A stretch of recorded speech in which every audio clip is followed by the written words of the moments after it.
Hello guys, welcome to the session of Organic Chemistry. This is Dr. Payal Jain explaining you substitution reaction today. चलो, let's get started. सबसे पहले तो ये जान लें कि हमारे सिलेबस में क्या है. भाई आपके सिलेबस में रिएक्शन मैकेनिज्म में एक बहुत इंपॉर्टेंट चीज है nucleophilic substitution reaction. Nucleophilic substitution reaction से मैक्सिमम क्वेश्चंस आते हैं जेई के अंदर, मेंस में भी और एडवांस में भी. एडवांस में सब पैटर्न के क्वेश्चंस आए हैं. मैट्रिक्स मैच लो, असर्शन रीजन ले लो या पैसेज फॉर्म में क्वेश्चन ले लो. इन रिएक्शंस पे सभी जगह क्वेश्चंस बहुत ज़्यादा आते हैं.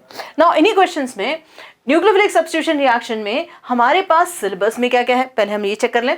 SN1, SN2, SNI, SNNGP, SNAR और SNAR2 ये हमारे पास सिलेबस में है जो जेई के सिलेबस में इंक्लूडेड होता है. अब रिएक्शन मैकेनिज्म में सब्स्टिट्यूशन का मतलब सबसे पहले समझते हैं. भाई सब्स्टिट्यूशन का मतलब क्या होता है? बहुत सिंपल सी बात है, एक को हटाया दूसरे को लगाया. जैसे हमारे स्कूलों में होता है ना, कभी अरेंजमेंट के पीरियड्स लग जाते हैं, बस वही सिंपल सी चीज है. एक को हटाओ दूसरे को लगाओ, उसी को हम कहते हैं सब्स्टिट्यूशन रिएक्शन. अब सब्स्टिट्यूशन रिएक्शन में शुरू की जो दोनों रिएक्शन है SN1 और SN2 पूरा दारमदार अल्काइल और अराइल हैलाइड चैप्टर का इसी के ऊपर है. मैक्सिमम क्वेश्चंस भी इसी के ऊपर बनते हैं. कुछ ट्रिकी टाइप ऑफ क्वेश्चंस बनते हैं NGP है. SNI इंट्रामोलिकुलर सब्स्टिट्यूशन रिएक्शन है और AR ये अराइल ग्रुप्स के ऊपर रिएक्शन होती है, AR1 एंड AR2. अब शुरुआत तो हम लोग करते हैं आज सब्स्टिट्यूशन रिएक्शन से. But before starting with substitution reaction कुछ बेसिक टर्म्स. देखो यार, हर चीज जब शुरू करते हैं ना तो कुछ नए टर्म्स तो हमें ढंग से पढ़ने ही पड़ते हैं.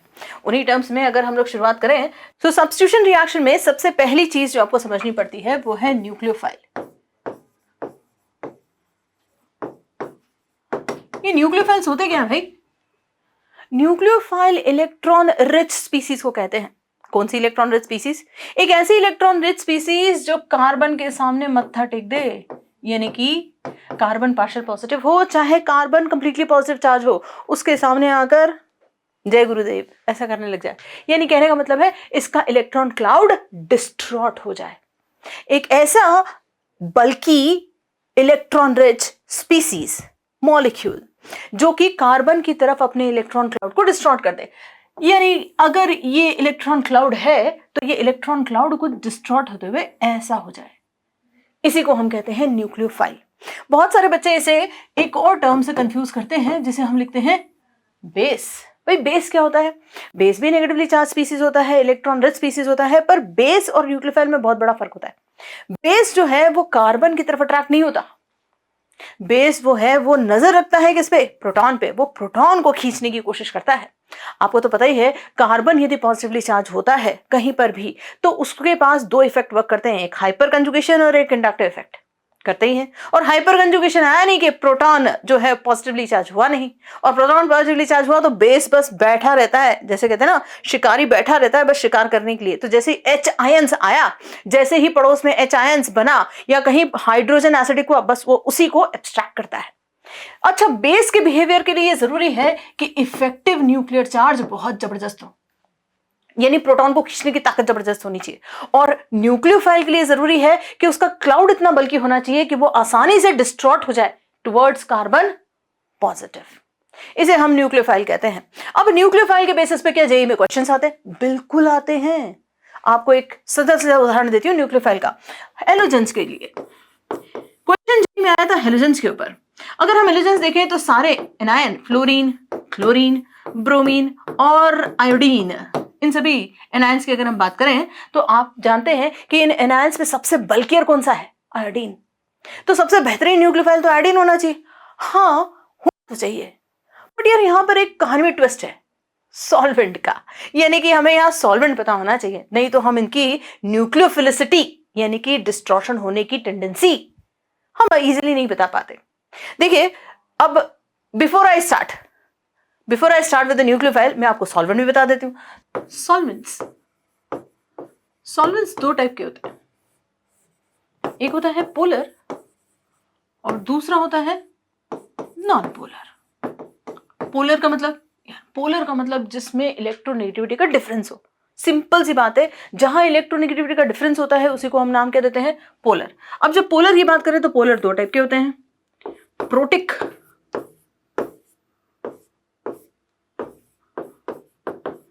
और दूसरा होता है एप्रोटिक. अब ये समझो कि प्रोटिक क्या होता है।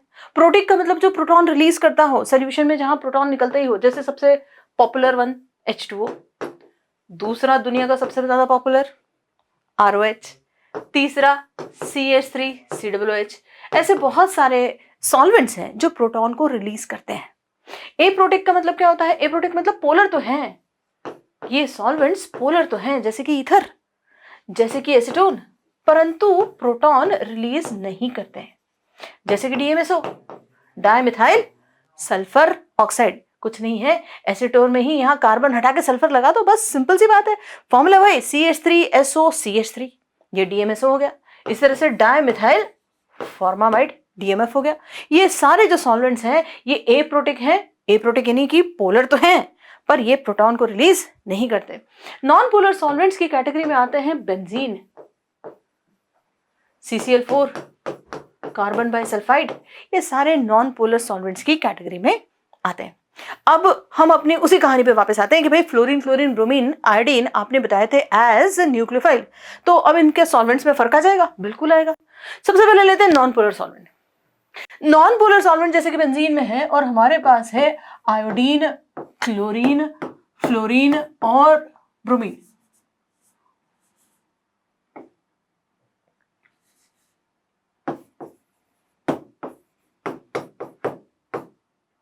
अब ये सारे के सारे हैं तो एनायन, और सबके सब कार्बन की तरफ दौड़ तो लगाएंगे, पर दौड़ लगाने में वो सबसे पहले पहुंच जाएगा जो साइज में छोटा होगा। जैसे कहीं होता है ना, एक बड़ा सारा कोई मंदिर है और सपोज प्रसाद खाने के लिए वहां भगवान जी के पास तक जाना है, तो क्या होगा? एक छोटा बच्चा होगा तो तड़ा बीच में घुस जाता है, और यदि कोई बड़ा व्यक्ति होगा तो मुश्किल हो जाती है। तो वैसी बात है, यहाँ पर फ्लोरीन का मूवमेंट बड़ा स्ट्रांग होता है, बड़ी तेजी से हो जाता है। इसलिए न्यूक्लियोफिलिसिटी का ऑर्डर अगर नॉन पोलर सॉल्वेंट्स में चलेंगे तो fluorine, then chlorine, then bromine and then iodine आता है। यानी फ्लोरीन तेजी से जाएगा और वो कार्बन के पास जाकर एज ए न्यूक्लियोफाइल बिहेव कर लेगा, राइट। बट यहीं पर अगर आपके पास एप्रोटिक सॉल्वेंट हुआ तो, या पोलर सॉल्वेंट हुआ, मैं स्पेसिफिकली बोलूं, अगर आपके पास पोलर सॉल्वेंट हुआ तो क्या होगा? तो पोलर सॉल्वेंट में होता क्या है? सॉल्वेशन होता है। अब सॉल्वेशन क्या चीज होती है भाई? सॉल्वेशन का मतलब है एक एनायन के आसपास सॉल्वेंट पार्टिकल एकत्रित हो गए। जैसे कोई सेलिब्रिटी आता है ना, तो उसके आसपास फैन फॉलोइंग में बहुत सारे लोग नहीं आ जाते, आते ही है ना। उसी तरीके से अगर हमारे एनायंस के आसपास बहुत सारे सॉल्वेंट पार्टिकल इकट्ठे हो जाए तो फिर उसका माइग्रेशन बहुत स्लो हो जाएगा। तो कार्बन पॉजिटिव की तरफ जो मूवमेंट होता है, वो मूवमेंट किसका स्लो हो जाएगा? सबसे ज्यादा स्लो हो जाएगा फ्लोरीन का। क्यों? उसकी फैन फॉलोइंग ज्यादा है। क्यों है इसकी ज्यादा? भाई इफेक्टिव न्यूक्लियर चार्ज ज्यादा है ना। इफेक्टिव न्यूक्लियर चार्ज ज्यादा है तो उसके आसपास वो पार्टिकल्स भी ज्यादा है, सॉल्वेंट के पार्टिकल ज्यादा है, तो माइग्रेशन स्लो है। माइग्रेशन स्लो है, ऑन द कॉन्सिक्वेंसेस उसमें फिर आयोडीन जीत जाएगा। यानी अगर आपके पास पोलर सॉल्वेंट है तो यहां iodide ions are the best nucleophile, और ऑर्डर पूरा उल्टा हो जाएगा। और यही आपका जेई का क्वेश्चन भी था भाई। जेई के क्वेश्चन में यही चीज पूछी गई थी। तो बच्चों आप लोगों को ये बात का ध्यान रखना पड़ेगा कि आपको सॉल्वेंट स्पेसिफाई करेंगे वो लोग जब भी न्यूक्लियोफिलिसिटी का क्वेश्चन पूछा जाएगा। तो ये जेई का बहुत इंपॉर्टेंट टॉपिक है भाई, nucleophilicity, the tendency to get distorted towards carbon positive. तो भाई ये पहला टर्म तो हो गया हमारा। अब बात करें हम नेक्स्ट टर्म की। हम नेक्स्ट टर्म क्या देख रहे हैं भाई? हमने पढ़ा न्यूक्लियोफिलिक सब्स्टिट्यूशन रिएक्शन, मुझे SN1 SN2 पढ़ना है, और इसमें सबसे पहला टर्म मैंने पढ़ा न्यूक्लियोफाइल न्यूक्लियोफिलिसिटी। अब न्यूक्लियोफाइल न्यूक्लियोफिलिसिटी के बाद हमें लीविंग ग्रुप भी एक बार देख लेना चाहिए। ये लीविंग ग्रुप क्या होता है? लीविंग ग्रुप मतलब छोड़ के जाने वाला ग्रुप, जो छोड़ के जाने वाला है। इसे कई बार न्यूक्लियोफ्यूज भी कहते हैं। न्यूक्लियोफ्यूज यानी जो छोड़ के जाने वाला ग्रुप हो। जितना आसानी से कोई ग्रुप छोड़ के चला जाता है, जितना आसानी से कोई ग्रुप छोड़ के चला जाता है, उसको कहते हैं उतना ही बेटर लिविंग ग्रुप है।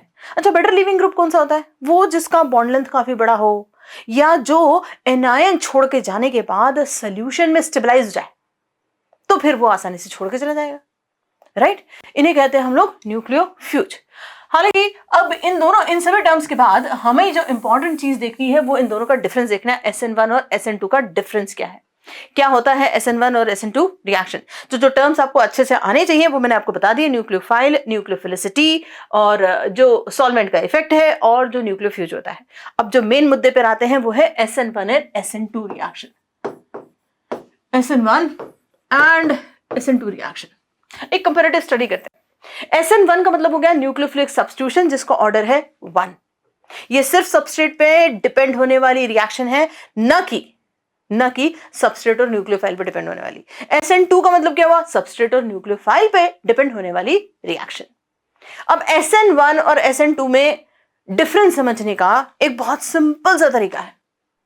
थोड़ी देर के लिए एक एग्जांपल मान लीजिए कि आप दिवाली का समय है या कोई त्योहार का समय है और आपने ट्रेन में रिजर्वेशन कराया ताकि आप अपने हॉस्टल या जहां से भी आप पढ़ रहे हैं वहां से आप घर जा सकें। सपोज किसी XYZ जगह से आप घर जाने की कोशिश करें, तो दिवाली के टाइम पे होता क्या है ना, भयंकर भीड़ होती है भाई। रिजर्वेशन मिल जाए तो बहुत बड़ी बात है, और जगह मिल जाए तो और भी बड़ी बात है, और कई बार जगह मिल भी जाती है तो आपकी जगह पर कोई और आ जाता है, तो ये बड़ी मारामारी वाली स्थिति होती है, राइट। तो जो जिसको जहां मिले बिना कंडीशंस के हम लेके बस जाकर अपने टारगेट तक पहुंचने की कोशिश करते हैं, राइट। और यही अगर ऐसा हो कि भाई आप कहीं जा रहे हो और पूरी ट्रेन आई है, ट्रेन भी खाली है, प्लेटफॉर्म भी खाली है, आप भी सामान रख के जाएंगे और रखने के बाद क्या होगा, थोड़ी देर बाहर घूमते रहेंगे और फिर जाकर ट्रेन में बैठेंगे। सेम टू सेम फंडा होता है SN1 और SN2 का भी। डिफरेंस क्या है? डिफरेंस ये वाला दिवाली का टाइम है भाई, यहां पे मारामारी हो जाती है। यानी अगर कार्बन पे अटैक न हुआ, मतलब जाने वाले ग्रुप को जाने का इंतजार ही नहीं होता है और धड़ाधड़ दूसरा ग्रुप आ जाता है, और ये बड़ा आराम से होने वाली रिएक्शन है। तो दोनों में डिफरेंस देखते हैं। सबसे पहले देखिए SN1 रिएक्शन।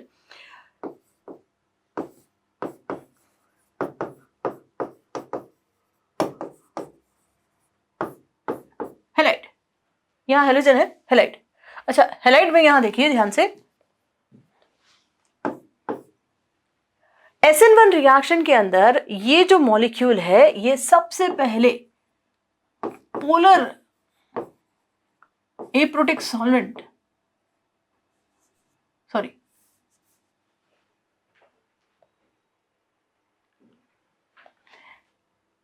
SN1 रिएक्शन में ये जो रिएजेंट है ये पहले पोलर सॉल्वेंट में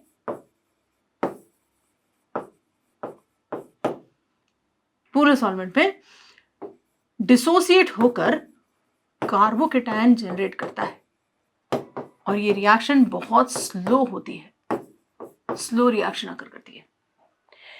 एक मॉलिक्यूल बहुत स्लोली पोलर सॉल्वेंट के अंदर कार्बोकेटायन जनरेट कर रहा है। अब पोलर सॉल्वेंट कौन सा? Polar protic solvent. क्यों लिया आपने पोलर प्रोटिक सॉल्वेंट? क्योंकि पोलर प्रोटिक सॉल्वेंट ही कार्बन और हेलोजन को जो है झगड़ा चल रहा है ना, ऑलरेडी यहाँ बहुत सारा झगड़ा चल रहा है। कैसे भाई? यहाँ कार्बन और हेलोजन के बीच में इलेक्ट्रोनेगेटिविटी का डिफरेंस तो है ही, और चूंकि यहाँ डिफरेंस है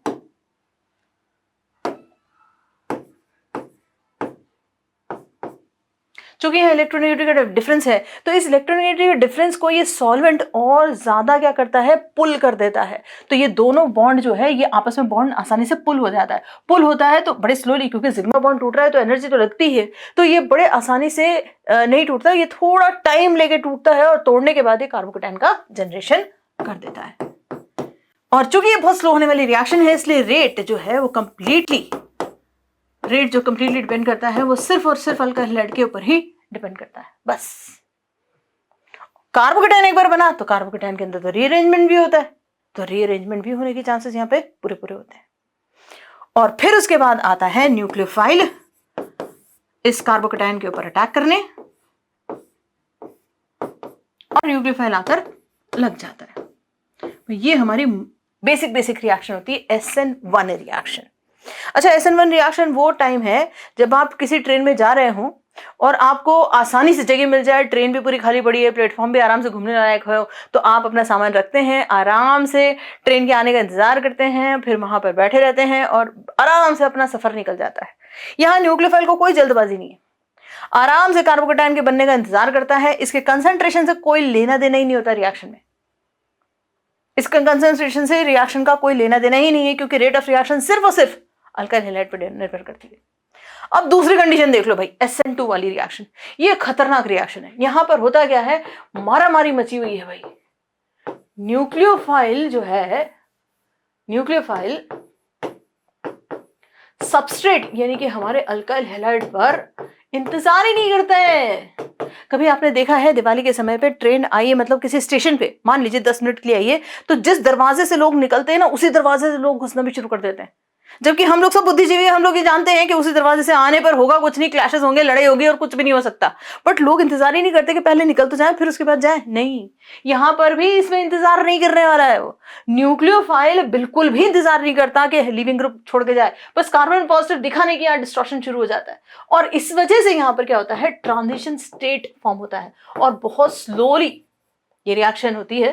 तो यहाँ पर कार्बन के ये 3 हाइड्रोजन ऐसे लगा देते हैं प्लेनर स्टेट में, यहां न्यूक्लियोफाइल लगा है और यहां पर CH3 लगा है और इस तरह का एक स्टेट बनता है जिसे हम लोग बोलते हैं ट्रांजिशन स्टेट। ये लगभग पेंटावैलेंसी जैसी दिखाई देती है। इतना इसको एक बार और ड्रॉ कर लेते हैं। पेंटावैलेंसी मतलब डैश डैश लगाना होता है वहां पे कार्बन के साथ दोनों तरफ बराबर। ये लिविंग ग्रुप Lg लिख दिया मैंने यहाँ पर और यहाँ पर आपका न्यूक्लियोफाइल लगा होता है। इसी को हम बोलते हैं ट्रांजिशन स्टेट का फॉर्मेशन। तो यहाँ ट्रांजिशन स्टेट होता है। इसका मतलब यहाँ जो रेट है, रेट ऑफ रिएक्शन, वो किस बात पे निर्भर करती है, अल्काइल हैलाइड और न्यूक्लियोफाइल दोनों के ऊपर डिपेंड करती है। दोनों के ऊपर अगर डिपेंड करती है तो हम इसे बोलते हैं SN2। देखो दो चीजें आ गई ना, अल्काइल हैलाइड भी और न्यूक्लियोफाइल भी, इसलिए कहते हैं हम इसे SN2 टाइप ऑफ रिएक्शन।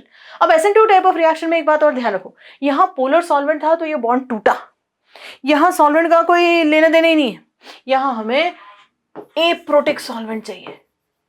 क्यों? क्योंकि हम नहीं चाहते कि हमारे एनायन को कहीं पर भी डिस्टर्बेंस हो या वो सॉल्वेट हो जाए, नहीं तो फिर वो आकर अटैक कैसे करेगा, ट्रांजिशन स्टेट कैसे बनेगी। तो यहाँ जो सॉल्वेंट इस्तेमाल होता है वो एप्रोटिक सॉल्वेंट इस्तेमाल होता है ताकि न्यूक्लियोफाइल आसानी से आकर हमारे सबस्ट्रेट के ऊपर अटैक कर सके। ये डिफरेंसेस है SN1 और SN2 रिएक्शन में। मुख्य चीजें वही हैं। देखो मैंने जैसे एग्जांपल आपको दिया था, फिर आपको मैं दोबारा बता रही हूँ कि अगर मारा मारी है तो हम टाइम का इंतजार नहीं करते, हम उठाकर बस अटैक मारते हैं। बस वही चीज होती है, न्यूक्लियोफाइल जो है इतनी हाई कंसंट्रेशन में यहाँ पर है कि भाई वो इंतजार नहीं करेगा कि लिविंग ग्रुप छोड़ के जाए, तुरंत आगे अटैक करेगा, ट्रांजिशन स्टेट बनाएगा और बाहर, मतलब यहाँ लिविंग ग्रुप को बाहर निकाल देगा और फिर आपके साथ न्यूक्लियोफाइल लग जाता है। SN1 रिएक्शन के अंदर आराम से चल रहा है भाई, पहले बॉन्ड टूटे, सॉल्वेंट अपना काम करे, बॉन्ड तोड़े, कार्बोकेटायन बने, रीअरेंजमेंट हो जाए बड़े मजे से, और फिर उसके बाद क्या होगा, न्यूक्लियोफाइल का आकर अटैक होगा। स्टीरियोकेमिस्ट्री के अनुसार देखें तो इसके अंदर क्या होता है, रेसिमाइजेशन, और इसके अंदर क्या होता है, इन्वर्जन। इसका नाम क्या दिया जाता है, वाल्डन इन्वर्जन। तो बहुत इंपॉर्टेंट चीजों का ध्यान रखना है। पहला हमें सॉल्वेंट्स का ध्यान रखना है, सॉल्वेंट से हमें सबसे पहले हिंट मिल जाती है। दूसरा आपको एक बात ध्यान रखनी है कि यहाँ कार्बोकेटायन बनना चाहिए, और कार्बोकेटायन के ऑर्डर ऑफ स्टेबिलिटी आपको पता होनी चाहिए भाई, 3 डिग्री 2 डिग्री और फिर 1 डिग्री। तो कार्बोकेटायन का बनना यहाँ बहुत जरूरी है। इसका मतलब यहाँ जो अल्काइल हैलाइड पार्टिसिपेट करते हैं वो 3 डिग्री सबसे ज्यादा करेंगे, फिर 2 डिग्री और फिर 1 डिग्री, राइट। और फिर जो आप रेट का एक्सप्रेशन लिखते हैं उसमें सिर्फ अल्काइल हैलाइड आता है, न्यूक्लियोफाइल का कोई रोल है ही नहीं। न्यूक्लियोफाइल जो नेक्स्ट रिएक्शन में पार्टिसिपेट करता है वो क्या है, फास्ट रिएक्शन। ओके, यहां पे जो सबसे स्लोएस्ट स्टेप है SN2 के अंदर। अब SN2 में हमें ध्यान रखना है कि न्यूक्लियोफाइल का कंसंट्रेशन अच्छा खासा होता है, इसके कंसंट्रेशन से रेट पे प्रभाव पड़ जाएगा, और इन दोनों के ऊपर रेट ऑफ रिएक्शन डिपेंड करता है। और यहां ये इंतजार नहीं करता इसके जाने का, बीच में पहले ही क्या बना लेता है, ट्रांजिशन स्टेट बनाता है, जहां पेंटावैलेंसी आपको दिखाई देती है कार्बन की, और लिविंग ग्रुप फिर छोड़ के जाता है और आपके साथ न्यूक्लियोफाइल आकर लग जाता है। यहाँ रेट दोनों सबस्ट्रेट और न्यूक्लियोफाइल दोनों पर डिपेंड करता है। इसके साथ साथ यहाँ पर पोलर एप्रोटिक सॉल्वेंट का इस्तेमाल होता है और वाल्डन इन्वर्जन का फिनोमेना दिखता है। अब एक और बात यहाँ ध्यान देने वाली ये है कि अगर CH3X है तो यहाँ पर हम देख रहे हैं कि इस कार्बन पे स्टेरिक हिंड्रेंस नहीं है, न्यूक्लियोफाइल का आकर लगना आसान होता है। वो तभी हो पाएगा, ये रिएक्शन तभी फिजिबल होगी जब आपका अल्काइल हैलाइड 1 डिग्री हो, 2 डिग्री हो, 3 डिग्री पे तो ये रिएक्शन ही नहीं हो पाती। तो यहाँ order of reactivity alkyl halide में क्या होगी, 1 degree 2 degree and then 3 degree पे होती ही नहीं है, और यहाँ order of reactivity 3 degree 2 degree और 1 डिग्री पर होती ही नहीं है। तो ये जो है ये SN1 और SN2 का मेजर डिफरेंस है। एक बार इसे मैं आपको डायग्रामेटिकली भी बताती हूँ। देखो डायग्राम से बड़ा ब्यूटीफुल लगता है समझने में। SN2 ट्रांजिशन स्टेट बनाता है। देखिए यहां से न्यूक्लियोफाइल आया, ये हमारा CH3 के साथ अल्काइल हैलाइड दिख रहा है आपको, राइट। न्यूक्लियोफाइल आया तो यहाँ क्लाउड डिस्टॉर्ट होगा, डिस्टॉर्ट होने के बाद यहाँ पर लगा, ये मॉलिक्यूल बीच में दिख रहा है आप, प्लेनर हो चुका है, और प्लेनर होने के बाद वहां से लिविंग ग्रुप छोड़ के निकला और न्यूक्लियोफाइल आके लग गया। जब न्यूक्लियोफाइल जब लग रहा है ना तो वो ऑपोजिट दिशा में लग रहा है लिविंग ग्रुप के, इसी चीज को हम वाल्डन इन्वर्जन कहते हैं। ट्रांजिशन स्टेट बन रहा है इसलिए हम ग्राफ एक बार रिप्रेजेंट करते हैं, कुछ इस तरह से ग्राफ आता है। देखिए रिएक्टेंट एक ट्रांजिशन स्टेट तक पहुंचा और फिर उसके बाद प्रोडक्ट का फॉर्मेशन हो रहा है। So this is what we call it as SN2 type of reaction. SN2 mechanism single step reaction है, occurs with inversion of chiral centre. यदि कार्बन कायरल है, कायरल यानी चिरल कार्बन या कायरल कार्बन कहिए, वो बेसिकली इन्वर्ट हो जाता है। सेंसिटिव टू स्टेरिक इफेक्ट, यानी क्या है, मैंने जैसे अभी आपको बताया था कि अगर बहुत बल्कि ग्रुप होगा तो फिर न्यूक्लियोफाइल का आके लगना मुश्किल हो जाता है। Methyl halide are most reactive, primary are next most reactive, secondary might be reacting, tertiary are unreactive. No reaction with vinylic यानी डबल बॉन्ड के ऊपर तो इसका रिएक्शन होता ही नहीं है। So that is all about SN2 reaction. Steric effect of SN2 reaction आप देख ही सकते हैं, मिथाइल के साथ यहां पर गैप है, न्यूक्लियोफाइल आके लग सकता है, बट यहां पर अगर आपने एक अल्काइल ग्रुप बढ़ा दिया CH3 तो न्यूक्लियोफाइल के आने की गैप कम हो जाती है, और अल्काइल ग्रुप बढ़ा देंगे तो और कम हो जाएगी, और अल्काइल ग्रुप बढ़ा देंगे तो न्यूक्लियोफाइल आएगा कहां से। अब देख रहे हैं डायग्रामेटिकली भी आपको दिखाई दे रहा है, ये स्फीयर्स जो है वो एटम मॉलिक्यूल्स को रिप्रेजेंट कर रहे हैं और यहां पे रिएक्शन बहुत स्लो डाउन हो जाती है। अब ऑर्डर ऑफ रिएक्टिविटी की बात करें तो ऑर्डर ऑफ रिएक्टिविटी अगर आप यहां पे देखें, हम लोगों ने न्यूक्लियोफाइल क्लोरीन लिया है और रिप्लेस किसको करा है, ब्रोमीन को। और अगर हम ऑर्डर ऑफ रिएक्टिविटी की बात करें तो SN2 के अंदर, SN2 में टर्शरी की रिएक्टिविटी आप देख सकते हैं 1 से भी कम है, नियोबेंटाइल की 1, सेकेंडरी की 500 गुना, प्राइमरी की 40,000 टाइम्स, और मिथाइल की तो 20 लाख टाइम है, 20 लाख टाइम्स। ये SN2 की रिएक्टिविटी का ऑर्डर है। वहीं पर SN1 रिएक्शन को अगर हम देखें तो रिएक्टिविटी ऑर्डर टर्शरी की सबसे ज्यादा हो गई, सेकेंडरी की उससे कम, प्राइमरी की उससे कम, और मिथाइल की तो क्या ही होगी भाई, कार्बोकेटायन बना ही नहीं सकता। मिथाइल कार्बोकेटायन तो सुपरमैन है भाई, सुपरमैन कभी एग्जिस्ट नहीं करता। कभी देखा आपने सुपरमैन एग्जिस्ट करते हुए? ये तो कहानी अब फिल्मों में होता है। इस तरह से मिथाइल का भी कार्बोकेटायन कभी नहीं बनता, उसे हम सुपर कार्बोकेटायन बोलते हैं, यानी कि सुपरमैन जो कभी नहीं बनता। पर एक बार एनर्जी प्रोफाइल डायग्राम भी देख लें। अल्काइल हैलाइड के साथ न्यूक्लियोफाइल की रिएक्शन सबसे पहले स्लो रिएक्शन होती है, जिसमें कार्बोकेटायन का जनरेशन होता है। कार्बोकेटायन यहाँ रेजोनेटिंगली स्टेबलाइज्ड होता है, हाइपर कंजुगेशन का फिनोमेना देता है, इसलिए कर्व थोड़ा सा नीचे आता है, और फिर उसके बाद वापस से न्यूक्लियोफाइल का अटैक। अच्छा, जिसकी एक्टिवेशन एनर्जी हायर है, इट इज वेरी ऑब्वियस वही रेट डिटरमाइनिंग स्टेप है, इसीलिए हमने सबसे पहली स्टेप को ही रेट डिटरमाइनिंग स्टेप कहा है, किसमें, SN1 रिएक्शन में, राइट। ये सेकंड स्टेप है और इससे हमें प्रोडक्ट मिलता है, यानी आपको कर्व यहां पर कुछ इस तरह से मिलेगा। इस कर्व का ध्यान रखिएगा क्योंकि कर्व के ऊपर भी क्वेश्चन आ सकता है, और कर्व पे क्वेश्चन क्या बनता है कि कौन सा पर्टिकुलर डायग्राम SN1 को रिप्रेजेंट कर रहा है। तो फर्स्ट वाले में एक्टिवेशन एनर्जी हायर है क्योंकि यही रेट डिटरमाइनिंग स्टेप होती है। अब स्टीरियोकेमिस्ट्री की बात करें तो SN1 के अंदर कुछ इस तरह से SN1 reaction, stereochemistry of SN1 reaction, carbocation का जनरेशन होता है, कार्बोकेटायन प्लेनर होता है, और न्यूक्लियोफाइल की दोनों तरफ से आने की टेंडेंसीज होती हैं, यानी वो इधर से भी आ सकता है और इधर से भी आ सकता है। अगर वो दोनों तरफ से आ सकता है तो यहां पे जो प्रोडक्ट मिलेगा वो क्या होगा, अगर हमारा कायरल कार्बन है, चिरल कार्बन है, तो रेसिमिक मिक्सचर हमें मिलने की टेंडेंसी है। बट इन एक्चुअल प्रैक्टिस जब मैं आपको बताऊं, प्रैक्टिकली अगर हम देखें तो मोर ऑफ इन्वर्जन ही होता है, रिटेंशन थोड़ा कम ही होता है। मतलब 50-50% जो है वो प्रोडक्ट नहीं मिलता, बहुत कुछ तो इन्वर्टेड ही मिलता है, 60% के करीब तो इन्वर्टेड ही मिलता है, 40% नहीं रिटेन होता है। रीजन ये है कि जहां से लीविंग ग्रुप जाता है वहां इलेक्ट्रॉन का क्लाउड बहुत बड़ा होता है, तो न्यूक्लियोफाइल प्रेफर हमेशा करता है कि वो बैक साइड से ही अटैक करे। हालांकि जब भी आप लोग को क्वेश्चन सॉल्व कर रहे हैं तब आप हमेशा ये बात याद रखेंगे कि SN1 leads to racemisation. So SN1 में एक्चुअल में देखिए, मैंने आपको बताया ना, इन्वर्जन 60% होता है और रिटेंशन 40% होता है। जब SN1 की अगर हम रियल कंडीशंस देखें तो ये दोनों तरीके के हमें मॉलिक्यूल मिल जाते हैं, क्योंकि न्यूक्लियोफाइल की कंडीशंस दोनों तरफ से अटैक करने की होती है। अब जरा हम बात करें उन क्वेश्चंस की जो SN1 और SN2 पर आते हैं। ये क्वेश्चन है JEE 2008 का, पेपर 1 में। अब जरा यहां पे एक मॉलिक्यूल देखो, बेंजीन के साथ यहां मिथाइल लगा हुआ है, ब्रोमीन लगा हुआ है, और ये रहा फ्लोरीन, और यहां NO2 ग्रुप है। जब आप यहां ध्यान से पढ़ेंगे तो ये है डाइमिथाइल फॉर्मामाइड। अच्छा, डाइमिथाइल फॉर्मामाइड का मतलब DMF। DMF का क्या हो गया बच्चा लोग, DMF क्या हो गया बच्चा पार्टी, फटाफट बताओ DMF क्या हो गया। Dimethyl formamide polar aprotic solvent है। अब यही आपको हिंट मिल जाती है क्या, अरे भाई SN2 की पोलर एप्रोटिक सॉल्वेंट क्या करता है, SN2 रिएक्शन को कंडक्ट करवाएगा। अच्छा, SN1 क्यों नहीं होगी, पोलर प्रोटिक सॉल्वेंट चाहिए ना भाई उसके लिए। तो पोलर एप्रोटिक सॉल्वेंट में PHS नेगेटिव का आकर अटैक करना हुआ, अब अटैक किस पे कर सकता है? हम तो पहले ही जानते हैं यार, हमने अभी क्लॉज पढ़ा था कि रिएक्शन एसएन जो होती है वो डबल बॉन्डेड सिस्टम पे नहीं होती, यानी ये फ्लोरीन तो नहीं निकल सकता, ये तो गया। नाइट्रो के ऊपर रिएक्शन हो नहीं सकती, तो रिएक्शन कहां होगी? इस ब्रोमीन के ऊपर। और SN2 रिएक्शन हुई तो जो ब्रोमीन वेज पे दिख रहा है, आने वाला ग्रुप जो न्यूक्लियोफाइल है, न्यूक्लियोफाइल क्या दिख रहा है? PHS नेगेटिव, वो क्या होगा? डैश होगा। अरे वो डैश होगा तो आपका आंसर क्या आएगा? E। So that's the answer to this question. Question बड़ा इजी है, जेई के क्वेश्चन बहुत इजी होते हैं अगर आपको फंडा सीख गया, अगर आपको फंडा आ गया तो फिर जेई के क्वेश्चन ना सबसे इजियर होते हैं। चलो एक और क्वेश्चन देखें। पोटेशियम आयोडाइड इन एसीटोन, जरा नाम तो बताओ इस रिएक्शन का क्या है? पोटेशियम आयोडाइड इन एसीटोन, दोबारा सुनो, पोटेशियम आयोडाइड इन एसीटोन, भाई फिंकलिस्टन्स रिएक्शन है, राइट? अब ये तो SN2 होती है, SN2 reaction with each PQRS the rate of reaction very. तो भाई रेट ऑफ रिएक्शन किसके ऊपर ज्यादा होगी? SN2 रिएक्शन की रिएक्टिविटी किस पे ज्यादा होगी?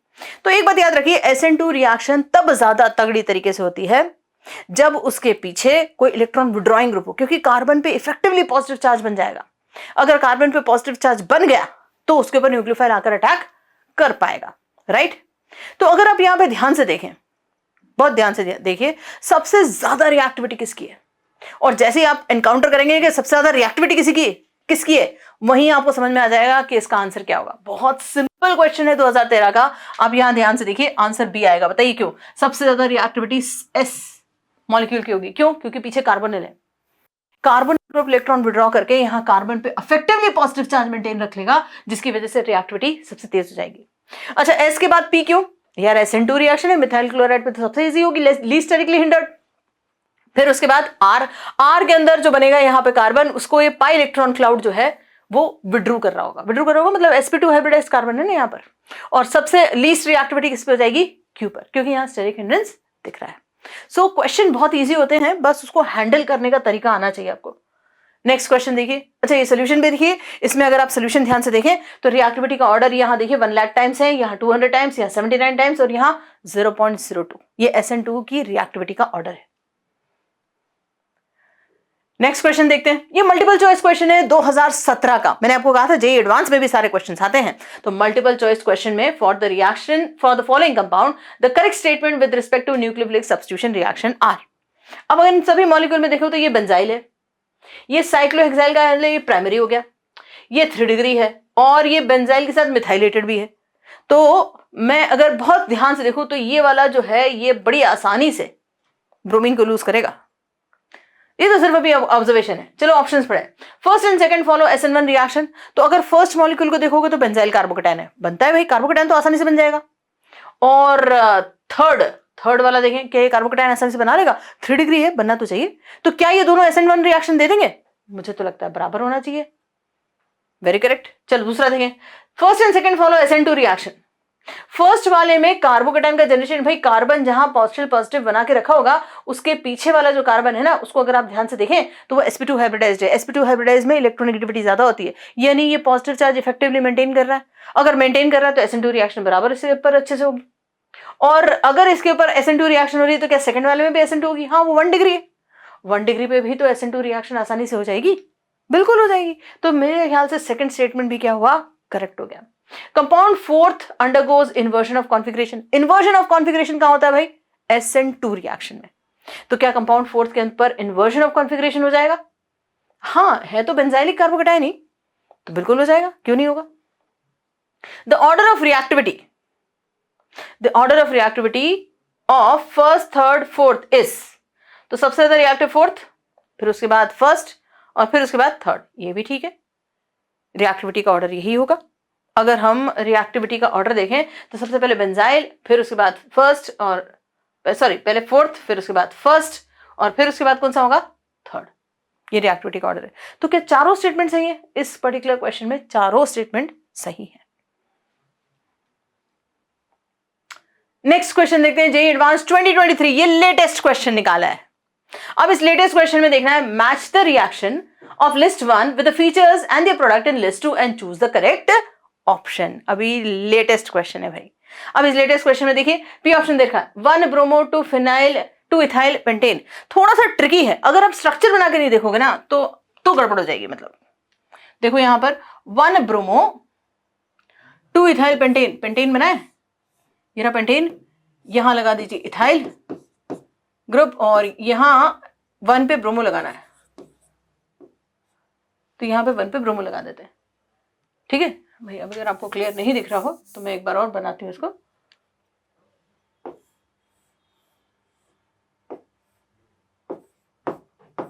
इथाइल और यहां पे ब्रोमीन लगा दिया, देखिए ठीक है। अब इस मॉलिक्यूल में अगर आप SN2 रिएक्शन कराकर NaOH लगाने, भाई NaOH मतलब ब्रोमीन हटाइए, OH लगाए थे, तो क्या कायरल सेंटर बदल रहा है क्या? बच्चों एक बार चेक करो, कायरल सेंटर बदल रहा है क्या? अगर ये मान लीजिए रोटेशन इसका प्लस का है तो क्या प्लस का ही रहेगा, माइनस का है तो माइनस का ही रहेगा, क्योंकि कायरल सेंटर पे तो कोई फर्क ही नहीं पड़ रहा, तो साइड में फर्क पड़ रहा है। सो पी का ऑप्शन क्या बनता है? पी का ऑप्शन मेरे ख्याल से तो रिटेंशन ऑफ कॉन्फिगरेशन बन जाता है, क्यों बच्चों? देन सेकंड वाला देखें, 2 ब्रोमो पेंटेन, 2 ब्रोमो पेंटेन का मतलब क्या है? पेंटेन में यहां पे ब्रोमीन लगा है जो कायरल सेंटर होगा। अब कायरल सेंटर पे SN2 रिएक्शन कराओगे तो इन्वर्जन आएगा, यानी इसका ऑप्शन ये बन जाता है। अगर ये 2 ऑप्शन सॉल्व हो गए तो आपका आंसर वैसे ही आएगा, देखिए बी। भाई पी का 2, क्यू का 1, आर का 3। अब आर का 3 भी देख लेते हैं। 3 bromo 3 methyl hexane SN1 reaction में पार्टिसिपेट कर रहा है। अगर SN1 रिएक्शन में पार्टिसिपेट कर रहा है तो क्या होगा? बहुत सिंपल, मिक्सचर ऑफ डायस्टेरोमर मिलेंगे। एक तो कायरल सेंटर जैसा है वैसा वैसे ही रहेगा, दूसरे के अंदर क्या होगा? डी भी हो सकता है और एल भी हो सकता है। अच्छा ये तो एस वाला देखा हमने, अरे हाँ माफ कीजिएगा बच्चों, ये एस वाला है। नेक्स्ट ऑप्शन देखिए, 3 ब्रोमो 3 मिथाइल हेक्सेन, सिंगल एनेंटियोमर है, SN1 रिएक्शन है। SN1 रिएक्शन है तो आपको इसका आंसर मिलेगा मिक्सचर ऑफ एनेंटियोमर्स, क्योंकि इसमें दोनों फॉर्म आराम से बन सकते हैं। तो this will be mixture of enantiomers and this will be mixture of diastereomer, यानी फोर्थ ऑप्शन किसी भी काम का नहीं था, ये फालतू में दे रखा है। ये 2003 का क्वेश्चन है और बहुत ही इंपॉर्टेंट क्वेश्चन है, अच्छा खासा क्वेश्चन है, बहुत इजीली अगर आपने स्ट्रक्चर ड्रॉ करे तो बहुत इजीली आप इसे कर पाएंगे। चलो लास्टली एक बार फिर से हम डिफरेंसेस देख ले SN1 और SN2 के। SN1 यूनिमोलिकुलर है, SN2 बायोमोलिकुलर है। It follows first order kinetics, it is second order. ये एक 2 स्टेप्स में होने वाली रिएक्शन है, पहले कार्बोकैटायन का जनरेशन और फिर उसके बाद न्यूक्लियोफाइल का अटैक। ये सिंगल स्टेप में होने वाली रिएक्शन है। इन SN1 the rate of reaction depends upon the concentration of alkyl halide यानी सबस्ट्रेट ओनली। इधर the rate of reaction depends upon the concentration of both substrate and nucleophile. In SN1, as the leaving group leaves, the substrate forms a carbocation intermediate. In SN2, this reaction happens in a single transition state. Optically active substrate becomes optically inactive and half of the optically active substrate becomes similar. यानी यहाँ पर क्या होता है? SN1 के अंदर racemization की phenomena हो रही है और यहाँ Walden inversion. यही मेजर पॉइंट ऑफ डिफरेंसेस है आपकी बोर्ड की एग्जाम्स हो चाहे जेई की, ये कुछ इंपॉर्टेंट पॉइंट्स आपको हमेशा याद रखने हैं। तो इसी के साथ हम लोग आज का लेक्चर यहाँ कंक्लूड करते हैं, ऑर्गेनिक केमिस्ट्री का SN1 SN2। Thank you for your patient listening.